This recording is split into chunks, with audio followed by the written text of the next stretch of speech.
The following program is a special presentation brought to you by WXOW 19. This past spring, we set out to look for some of the most damaged roads and bridges in the area. With the help of you, the viewers, we took your submissions and investigated some of these roads and bridges and looked into what's being done about them. So tonight, we take a trip into rough roads.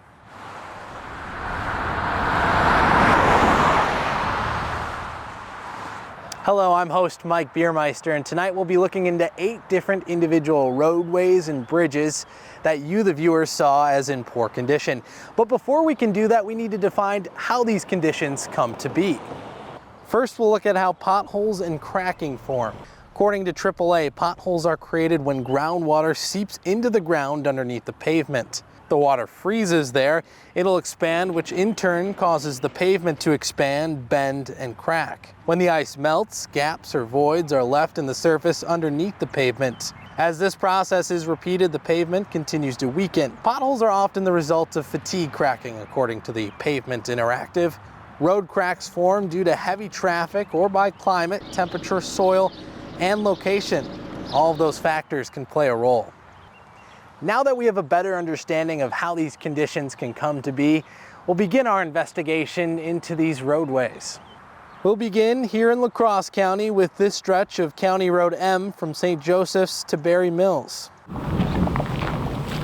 Alicia Niemeyer lives just off County Road M. It's not just the edges, you can see a lot in the center of the road. And she's become accustomed to avoiding the major cracks and destroyed pieces of pavement in this stretch. When to move over to the right side a little bit more, avoid this little area on the left side a little bit more. The conditions of the road not only throw a wrench in her commute, they're also affecting her opportunities to enjoy the scenic area. Walking along this road, when I would take the dogs for a walk, that's when I really noticed just how bad that road is. When you drive on County Road M, you can definitely feel that bumpiness, especially between the stretch of County Road YY and County Road I. You can see the crocodile cracking as well as edge cracking that really creates that choppiness, and it's happening in both directions. County Road M is on La Crosse County Highway Commissioner Joe Langberg's radar, with one part already repaired. The next phase would cover over 2.5 miles from just past County Road O to County Road I. With an estimated price tag of over $4 million, Langberg says the county has to seek out external funding to cover part of the cost. However, the process to secure this type of funding is competitive. Vernon, Monroe, Trempealeau, they're all submitting projects. So that's where you don't want to make projects too large. You want to be competitive, and that's another reason why we plan for a certain year, but the DOT makes the final decision. Langberg is fairly confident the project will start in 2026, but that all depends on the state. So what can drivers do in the meantime if they notice a pothole or something out on the roadway? I mean, if they do see potholes in that area, please let us know. We try to get people eyes on that road every day, but it doesn't always happen because of storms and vacations and stuff like that. Niemeyer will continue to keep a close eye on developments in the project, hoping that changes will come sooner rather than later. It's no wonder your vehicle could sound like a rattle trap depending on what you're driving. It's really rough. The third phase of the County Road M project would run from County Road I to the Ridge, and that's currently in the design phase. Our next roads take us up to the border of La Crosse and Jackson counties, where we followed around a bus driver to see some of the problems it was causing him on his different routes. We looked at this stretch of County Road N in Jackson County and 2 other stretches of State Highway 108 and a stretch of County Road DE in La Crosse County. Here's what we found. Driving a school bus is something Brian Lash has always wanted to do. You got kind of a similar setup too. For the past 2 years, he's been getting students to school safely and on time. But he's had some close calls due to the road conditions. I know each bus stop to almost to the exact minute, and if I get off by a couple minutes, it delays my time getting to school, and school starts at the same time every day, whether I'm early or late, so you got to be on time. We decided to hop on board and take a ride with Ryan to see the state of some of these roadways. So So Brian, what's the roughest stretch of road that you usually drive on your morning commute? County Road DE is probably my roughest stretch, with 108, which we're on right now, is probably close second. Brian will take State Highway 108 not only to pick up students, but also for field trips to La Crosse and beyond. It's a highway that is on the Wisconsin DOT's project list, with relief coming sooner than expected. With funding coming from the bipartisan infrastructure law, we were able to actually move this project forward in our program. It was originally programmed for construction in the ballpark of 2027. Paul Valenti is the project manager for the Highway 108 project, which is anticipated to start in 2024. Our current estimate's between $4 and $5 million, and we're looking at about 7.8 miles of pavement to be addressed with this project. The resurfacing project will cover 2 stretches, from Old 16 to Stan Olson Road and L Path to R Young Road near the school. We then traveled to La Crosse County Road DE and Jackson County Road N. Both highway commissioners tell us that projects are planned for both roads in the near future. Road work on Bryan's stretch of County Road DE is scheduled for 2026, but that all depends on the November budget. County Road N will see several structural replacements and upgrades this year. A reconditioning project is anticipated for 2025. When driving on Brian's bus, you can really feel the choppiness and bumpiness on some of these different roads. It's no wonder that sometimes Brian has to slow all the way down to 5 miles per hour, even coming to a complete stop before going over these bumps. But it's really all just to keep his passengers safe. You hit a bump certain way, if it jars you off, I mean, if you get off into the shoulder road, it's don't take very long to cause an accident, so that's why I slow down quite a bit. While Brian can look forward to some repairs in the near future, he'll continue to stay alert out on the roadways. I just try to do my best. So. We now enter the city of La Crosse, where we received dozens of submissions for different roadways. But we'll start here at Losey Boulevard, where it's causing all sorts of issues for commuters. Robin Oliver's walk on Losey Boulevard is often smoother than her daily commute. She drives the full length of this busy La Crosse road to and from work in Onalaska. Anybody that drives, on this is feeling it, is thinking it. We joined Robin for an evening stroll so she could show us some of the obstacles that she constantly faces. It's bad when you have your cup in the cup holder and coffee spills all over your console when you hit the pothole, so it's pretty bad. La Crosse Director of Engineering and Public Works Matt Gallagher tells News 19 in an email that Losey Boulevard is a high priority. Mill and overlay patching will happen this spring to extend the life of the pavement until full reconstruction, which is in the capital improvement plan for the 2026-27 year. Oliver worries that the temporary fixes and emerging potholes are taking a toll on more than just her coffee. I've just replaced all 4 struts in one car, but I can't help but wonder if its condition is, leading to the situation, the whole progress of the problem with all our vehicles.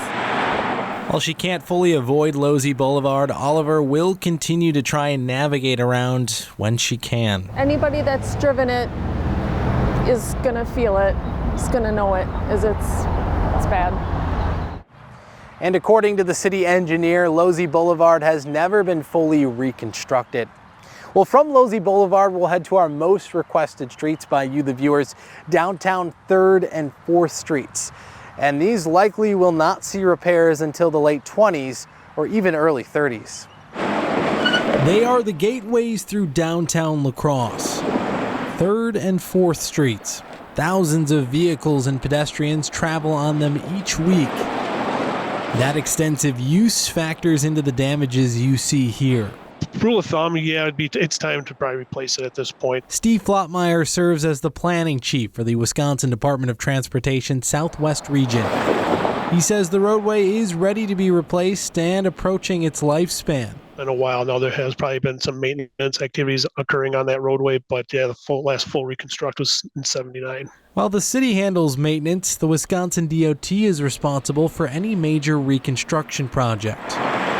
We wanted to hear your thoughts about the state of these downtown streets, so we put the question out on social media. After sorting through hundreds of Twitter and Facebook comments, here are just a few. Chris says, a shame tourists experience this right in our downtown. What they must think of our wonderful city. Jeremy writes, it's weird to think our cars need to be roadworthy, but somehow the roads don't need to be car-worthy. Joan comments, hard on our vehicles. And Jeff says, if you have bad shocks, the streets are akin to a jackhammer. Lottmeyer says, even if the DOT wanted to permanently fix the roads next year, it wouldn't be possible. A number of activities that need to take place, prior to actually getting to the reconstruct part. There's always environmental needs to look at, concerns. Got to have some public involvement as well. That means a full reconstruction project will not start until the late 20s, early 30s, according to the DOT. During these planning phases, Mayor Mitch Reynolds hopes that the DOT will focus more on safety. We certainly have had a lot of streets that are highways that run through our community that are just they're not designed with the community in mind. They're designed how the DOT would like to move traffic in mind. A process that will involve constant communication between the city and the state. For now, drivers will continue to bear the brunt of these broken gateways. Both 3rd and 4th Streets are part of what's called the La Crosse Major Study. We have a link to that you can check out over on our website and on our news app. Well, coming up next on Rough Roads, we head to Vernon County to a highway that's breaking tires. Plus, cars and trucks used to use this road to get around other construction. Now it's in need of repair. We'll be right back.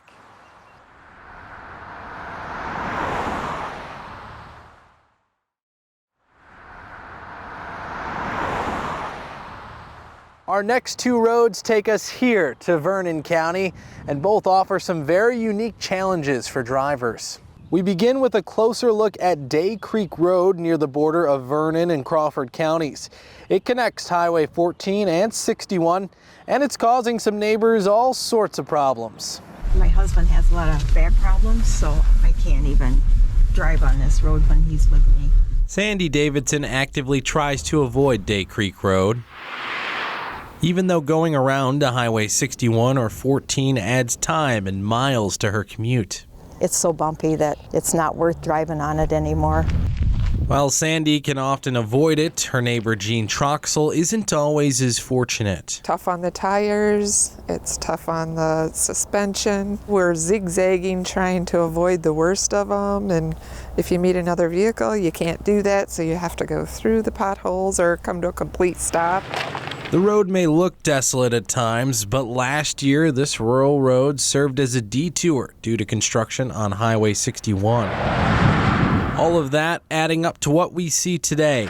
Another difficulty, who's in charge of maintaining Day Creek Road? Right now I'm walking on the seal-coated part of Day Creek Road, which is under the jurisdiction of the town of Kickapoo, but as I take a few more steps and turn the camera around, now we're in the village of Reedstown's jurisdiction of Day Creek Road, which is the unique thing about this roadway.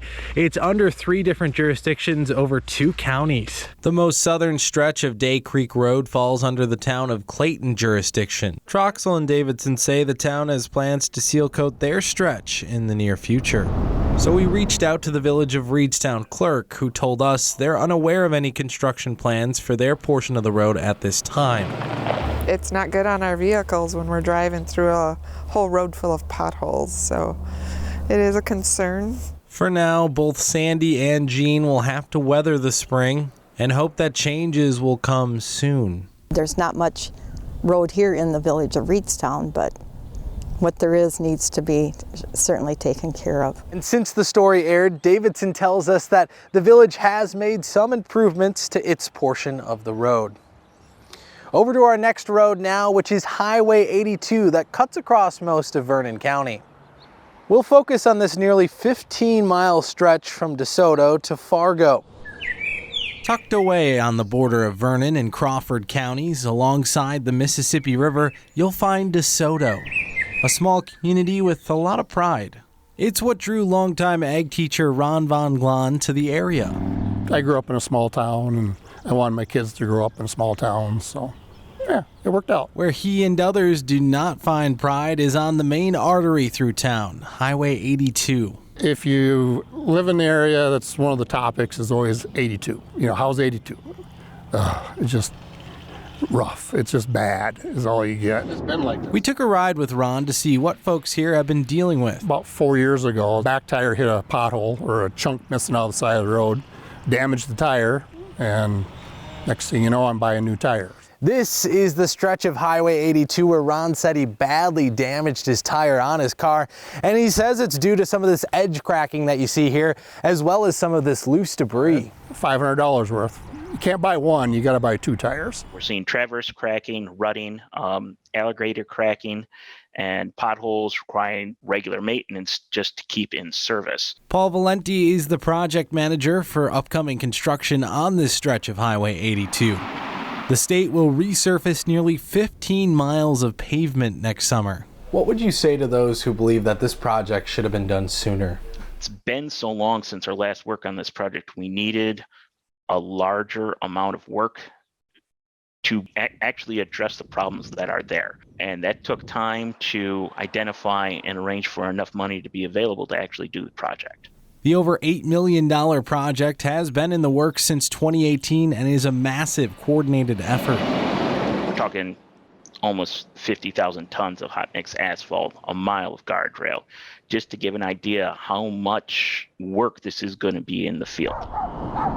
The project will take all of next summer to complete. In the meantime, Ron will continue to take his own detours around Highway 82 until the road work is complete. It's time. Let's, as the governor said, let's fix the damn road. And to read more about the Highway 82 project that's coming next summer, you can find this story over on our website and on our news app. Well, up next, we're heading to Trempealeau County, where we're looking at a road that's causing all sorts of problems for outdoor enthusiasts. Plus, later, we take a look at some aging bridges and its potential impact on a local village.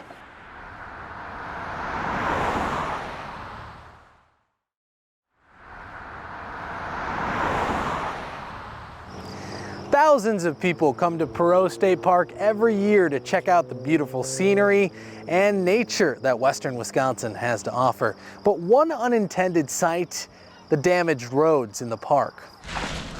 I've been coming here ever since I was a little kid. Home and Perot State Park are synonymous for Nick Schuck. Ride bike up and down the roads, hike up and down the trails, been fishing, you know, along the bank, canoeing, kayaking, field trips in school. It's a place he's been coming to escape and get lost in the beauty alongside the Mississippi River. One thing that's not so beautiful about this park is its roads. The potholes are pretty bad in a lot of places, and the patching on the potholes is to the point where it's patching on top of patching on top of patching, and there's still potholes. Nowadays, Nick avoids riding his bike altogether through Perot. It's pretty tough to be just kind of pedaling through the park and enjoying the sides of the bluff and the views when you're worried about, you know, tipping your bike over or damaging your wheels or whatever. The Wisconsin DNR manages the roads in the park. A nearly $1.5 million resurfacing project would repair the road that runs through the park. It's in the governor's 2023-25 biennium state budget, but that all depends on approval from the state legislature. It's a highly used park. It's important, again, to our economy in the area, as well as, again, an attraction for out-of-state tourists who come through our state. And we certainly want to be sure that they are welcome and don't have to worry about what damage they might be doing to their vehicles if they choose to go into Perot Park. We're pretty fortunate in Trempealeau that we have this, you know, not only this, but things on either end of the park. You have a nice restaurant, Sullivan's right up the road. You have a nice winery, Almaro right up the road. You have the wildlife refuge right up the road. I mean, there's actually a lot that's accessible from just this stretch of road and end of town. If the project were to get approval by the state legislature, construction would begin in 2024. Nick hopes to see the project get the green light for those who call Perot home and those who come just to visit. People can come here and enjoy and not be focused on the fact that they're being vibrated and jostled all around when they're driving. They can actually enjoy what they came here to see. DNR staff do their best job to patch any emerging potholes. We'll stay right here in Trempealeau County as we dive into some aging bridges and the possible impact a major project could have on one of our local communities.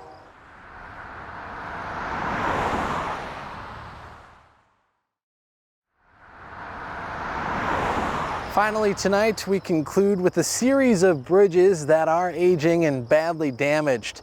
But it's the repair process that's causing headaches for some folks around here. These bridges are at the end of their service life. There are structural elements and concerns that need to be addressed. The 3 bridges on Highway 35 pass over the Black River and Tank Creek, serving as the main artery between the villages of Trempolo and Holman. Everybody's interested in seeing the bridges replaced. That's not controversial. The challenge is how much of an impact is it on their daily lives while the project's going on. Right now, the DOT is still in the planning phase. The project is anticipated for 2026 and would likely take between 1 and 2 years. Initial estimates would be to create this detour you see in red to reconstruct the series of bridges. Now that makes a 5-minute drive between Holman and Trempolo into a 20-minute drive. This is a tourism community. People come up here from La Crosse, they come from Winona, they come from all over. And the harder you make it to get here, the easier it is for people to say, maybe I'll just skip this trip. Trempolo County Economic Development and Tourism Manager Dave Carlson is keeping a close eye on the preliminary plans. He wants the DOT to consider other factors during planning rather than just travel delays. So if people aren't coming to Trempolo, they aren't staying in the hotels down here, hitting the local bait shop or whatever, that's an impact. Project manager Paul Valenti says that keeping part of the road open during construction is still a possibility. He expects to have a project estimate by the end of the summer.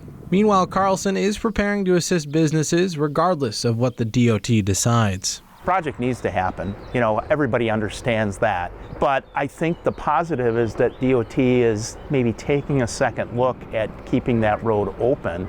So let's just make sure that we're still communicating and planning. And we've got 3 years to prepare whatever happens. And we have contact information for the Department of Transportation at this story over on our website.